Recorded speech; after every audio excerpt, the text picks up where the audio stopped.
Papapahinga. Magandang araw sa inyo. Nice.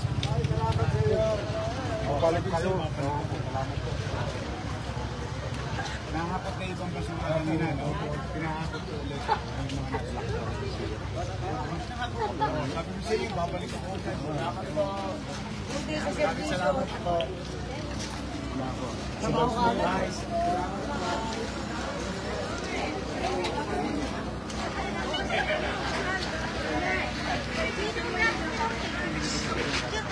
Ako. Wala parang naman yan ba? Mayan. Marami ka na yan dyan. Tuli ka na ba? Tuli ka na. Iwan ka na.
Magandang hapon po sa inyong lahat.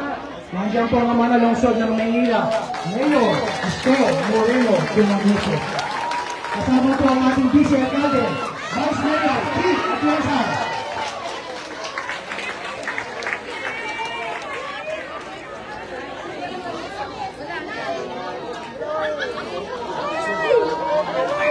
Kung siya ganayang pose, nandiyan din sama natin. Kung siya ayun siya, napagkasama niya.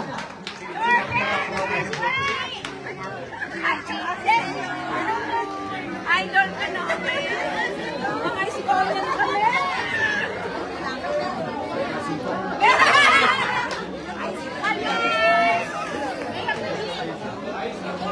Ay, sabot tayo ng buwan, ha? Okay, mintag, ha?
Uli po, magandang hapon po sa inyong lahat. ibinibigay ko po sa inyo. Kami po ay nakikisimpatya sa nangyari po sa inyo. Ibinibigay ko po ang ating pong Vice Alcalde ng lungsod ng Maynila, Vice Mayor Chi Atienza. Magandang hapon po sa inyo lahat. Magandang hapon po, Vice Mayor. Ayokong tanungin kung kamusta kayo. Dahil alam ko nung nararamdaman ninyo. Sad po. Alam ko. Pero alam nyo, nandito kami ni Yorme. Unang-una, para maramdaman nyo na mahal kayo ng gobyerno ng Maynila. Yes! Pero more than anything, alam ko, masakit po ang nangyari sa inyo. Mahirap ang sinabi ninyo. Ngunit naniniwala ako na minsan hinahayaan ng Panginoon na mangyari ang mga ganito para makita niya kung paano kayo magpapasalamat sa Kanya kahit na masakit ang nangyari sa inyo. Ang importante, buhay kayo. At kung kaya niyang ibigay sa inyo lahat ang nakuha niyo dati, kaya-kaya niyang ibalik yun sa inyong lahat. Ngunit kayo naintindihan ko, na alam ko, kapag i-angkla niyo sa Panginoon, ang hirap at puot na bitbit niyo ngayon, kaya niyang ibalik lahat ng yan. Pero pagdating ng panahon, may kasama pa kayong pananampalataya sa kung paano gumalaw ang Panginoon sa inyong mga buhay. Hindi ko na po kakabaan ito dahil hindi po ako importante dito. Ang importante kayo. Anyway, nandito kami para sabihin sa inyo mahal na mahal namin kayo. Thank you po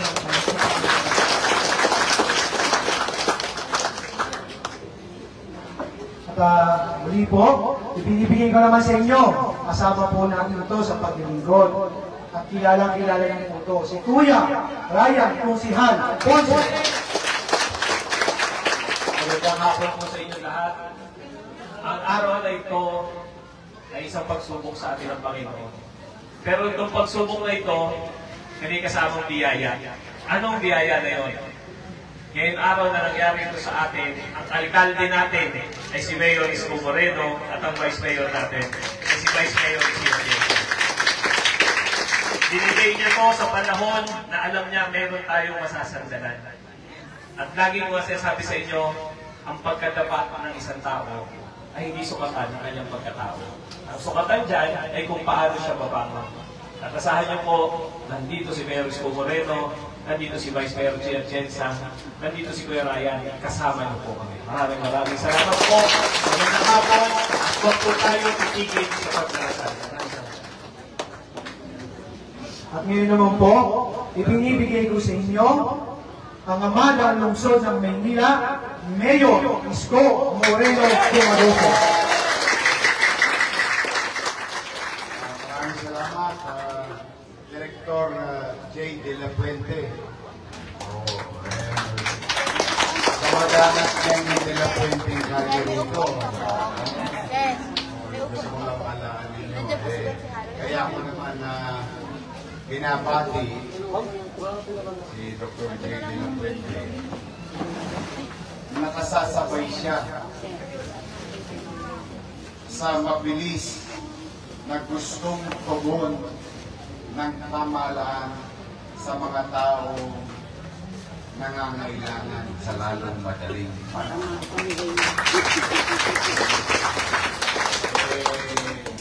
Kanina, nagpunta ako itong umaga. Bawal loob to. Konti pa lang naman. Huwag nyo intindihin yung walang tulog. Ang mahirap yung walang gising. Di ba? Hindi, pinatatawa ko lang kayo. Pero bago ang lahat, pwede pa akong makisuyo. Dito man lang makita ng mga kasamahan ko sa pamahalaan na na-appreciate natin sila. Pwede pa palakpakan natin yung mga social workers.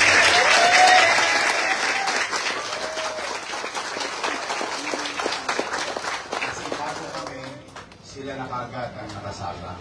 Habang mainit ang ulo nyo, habang nalilito kayo, habang natataranta kayo, sila lumalawak ang pag-unawang intindihin ang nararamdaman nyo. Kaya Kasi ang nakarating nila natin, puro aberya. O sila ang mauna. Sila ang mukha ng pamahalaan ng lungsod ng Manila. Pag sila masungit, ibig sabihin masungit din ang mayor. Pag sila masungit, ibig sabihin masungit din ang vice mayor.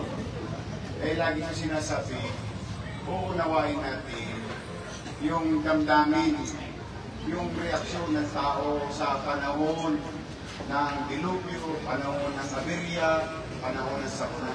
Kasi windang ang pag-iisip niyan. Hindi nila alam kung ano ang normal dahil sino ba naman gusto masunugan. Parang may gusto niyan. Eh, di ba? Ewan ko kung nag-agree kayo. Di ba tayo sa kalsada? Pare-pareho naman tayo. Ako, squatter na yung araw eh. Yung iba sa atin, may bahay, puno. Diba, sabi nga natin, minsan, maigi pang manakawan, may sa masunugan. Kanina yung mga sexy babae kausap ko doon sa umaga, wala daw silang natira, palo, ubus. Yung may mga kausap ko kanina. Puro sexy yung mga kausap ko kanina eh. Pansinigang yung kausap ko kanina eh. Yasin pa. Ano, masaya na kayo? Ay, mga wari-wara. Ay, nandito pala si Atty. Lady Quintos ang makapit ko rin. Pero, ito ang bago ngayon sa lungsod. Kanina, may nag-abiso sa akin, Sir, mahaba po yung proseso ng papel. Gusto ko lang i-share sa inyo. Sabi ko bakit mahaba ang proseso ng papel? Nandito naman ako. Bakit hindi natin tawagin yung mga departamento na pipirma sa papel? Total, bayad naman kami ng gobyerno. 8 oras ang bayad sa amin. Ay yung mga social worker or taga-MDSW, walang oras yan. Pag may aberya, tatangkagan sila kami. Nasa loob ng aircon na opisina. Pag-alagala lang. Sabi ko, I think, sabi ko sa kanila, alam mo, yung konting sakripisyo natin, na pilitin natin maging kurada. Yung pagkilos. Bakit? Yung tao, maasa eh. May gobyerno ba silang masasagala? Nasunugan na nga eh. Lito na nga yung isip eh. Tapos yung dala natin baril, teka. Hindi naman siguro. Kaya po, pipilitin namin na mabago yung ganyang sistema. Na kapag may aberya, hanggat maaari, kung kaya rin lang naman namin, basically, dapat, aberya kanina, solusyon ngayong hapon. Una, hindi ko naman kayo kagad mabibigyan ng bahay. Tama mali? Kahit may pagpagawa kayo ng bahay, hindi naman matatapos bukas. Tama mali? Pero, yung maibsan ng pamahalaan, huwag ako, huwag si Chi, huwag mamo siya, yung maibsan ng pamahalaan, yung hinagpis, sakit, yung karanasan na nararamdaman ko, yun ang gusto kong ma-achieve ng mga kasamahan ko na taga City Hall ng lungsod ng Maynila. Pangalawa, ito naman ang good news. Kayo rin ang sampol. Dati-rati, ang binibigay ng lungsod ng Maynila, 10,000 bawat isang pamilya. Babalitaan niya naman, ano? Bagamat wala tayong tsape, talagang tukod ang Maynila. Kanina, maraming salamat naman sa mga kasama ko na empleyado ng lungsod na nakahanap naman kami ng tsape. Kumbaga yung bimpo, nabiga pa. Nasalo ako ng kaunti. Pero dito ko sisimulan. Huwag naman sana maging madalas.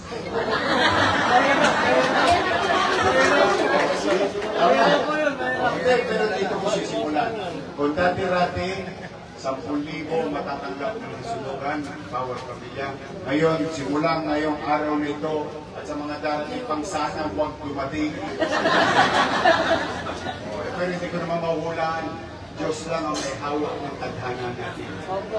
Tama ba? O simula ngayon, 15,000.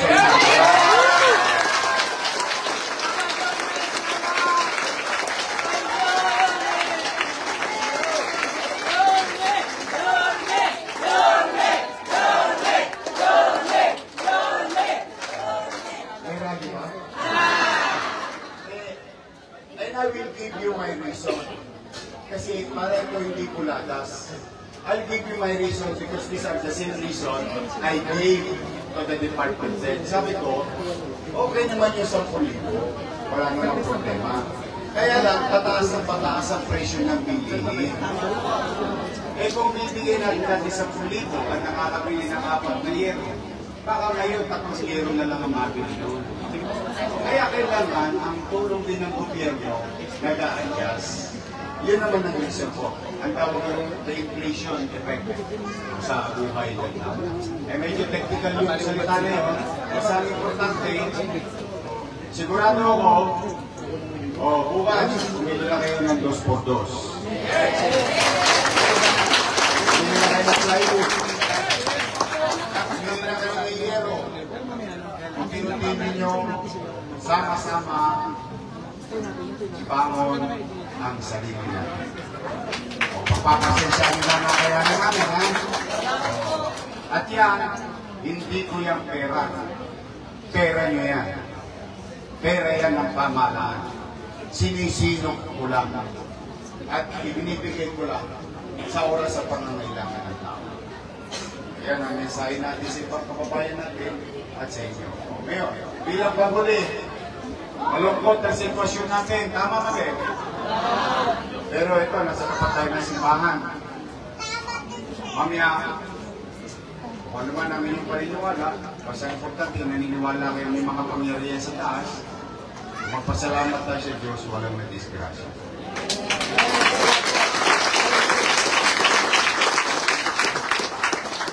Yung planchang naisasanla nyo na nasunog, kasi nandito sinasanla yung plancha ng araw, ng araw, naka-airpot.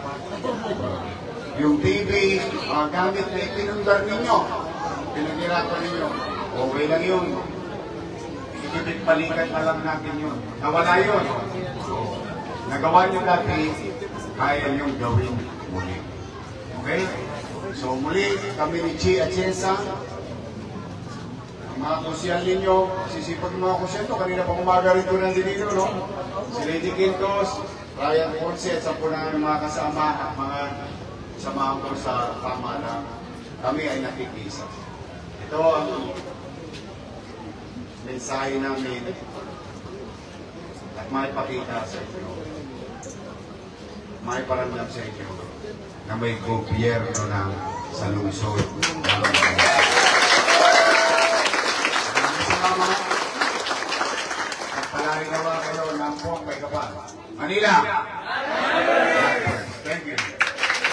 Ito, pakita natin si Atty. Lady Quintos.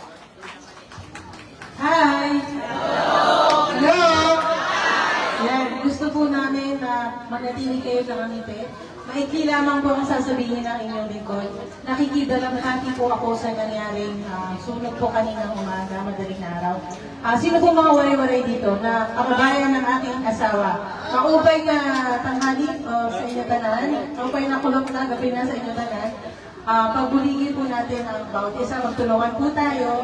Ako po bilang konseler nyo, kami po, ni Konseler Ryan at sa punang ng City Council, lagi pong handang tumulong at umalalay sa bawat isa sa inyo, kasama ng mga barangay official po ng Zona 44, Chairman Zachi Pilar, Chairman Boy Atison, at sa punang barangay official.